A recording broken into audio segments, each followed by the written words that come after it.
कभी दंगे, कभी घोटाले, कभी बम ब्लास्ट, तो कभी आतंकी हमले।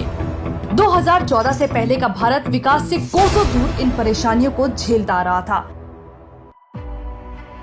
लेकिन जैसे अंधेरी रात की सुबह होती है, ठीक उसी तरह 2014 में प्रधानमंत्री मोदी की सरकार बनी और देश विकास जन कल्याण के पथ पर चलने लगा।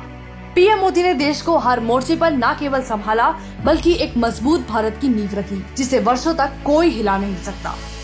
धर्म। पूर्व की सरकारों ने राम मंदिर को अपने राजनीतिक फायदे के लिए इस्तेमाल किया, हिंदुओं की आस्था को नजरअंदाज किया, लेकिन पीएम मोदी ने इसे अपना कर्तव्य मानकर पूरा करके दिखाया। वो चाहते तो राजीव गांधी की तरह संसद में आकर अपना फरमान सुना देते, लेकिन उन्होंने कानून का रास्ता चुना और रामलला को उनकी सही जगह विराजमान किया। जो मनमोहन सरकार कहती थी कि देश के संसाधनों पर केवल अल्पसंख्यकों का अधिकार है और केवल उन्हें अपना वोट बैंक समझा, पीएम मोदी ने उसी अल्पसंख्यक समुदाय को बिना बेचारा बताए समान रूप से देश में बराबर की पहचान और सम्मान दिया।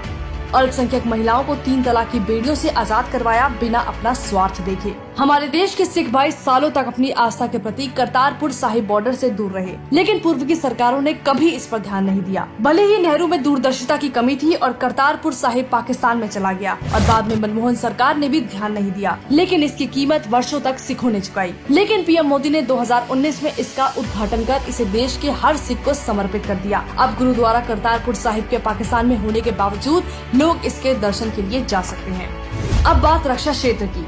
एक समय था कांग्रेस का जब उस समय के रक्षा मंत्री ए.के. एंटनी ने खुलेआम कहा था कि भारत के पास राफेल खरीदने के पैसे नहीं हैं। ये वो समय था जब हमारे सैनिकों के पास बुलेट प्रूफ जैकेट तक नहीं थी और तत्कालीन प्रधानमंत्री ये कहकर पल्ला झाड़ लेते थे कि पैसे पेड़ पर नहीं उगते। 2010 से 2013 के बीच चीन ने भारत में 600 से अधिक बार घुसपैठ करने की कोशिश की थी, लेकिन उस पर कार्रवाई या जवाब देना तो दूर, उल्टा राहुल सोनिया उन्हीं की गोद में बैठे MOU साइन करते नजर आए थे।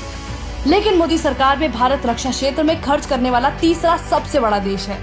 आज भारत के पास Rafale, Apache, Tejas, bulletproof jacket, BrahMos missile सब कुछ है। आज चीन बॉर्डर पर कोई हरकत करने से पहले 1000 बार सोचता है, क्योंकि उसे मोदी सरकार का डर है। इंफ्रास्ट्रक्चर। 2019 से पहले भारत के पास ना तो संसाधनों की कमी थी, न ही पैसों की। अगर कमी थी तो वो काम करने की नीयत की। जो हाईवे 2014 तक 91,000 किलोमीटर तक सीमित थे, मोदी सरकार में वही 1.47 लाख किलोमीटर तक फैले हैं। जो एक्सप्रेसवे 2014 तक 200 किलोमीटर तक सीमित थे, 2022 में 2,360 किलोमीटर तक फैल चुके हैं। आज भारत चाहे रेलवे स्टेशन हो, एयरपोर्ट हो या मामूली बस स्टैंड, सबका नव निर्माण करके उसे विदेशों जैसा बना रहा है। भ्रष्टाचार। 1,76,000 करोड़ का 2G घोटाला, 1,86,000 करोड़ का कोलगेट घोटाला, ये वो घोटाले हैं जिसमें मनमोहन सरकार कभी उभर ही नहीं पाई।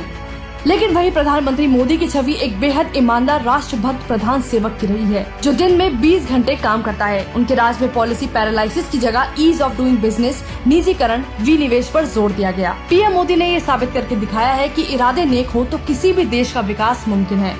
हमारे देश की जनता को गर्व है ऐसे पीएम पर। जय हिंद।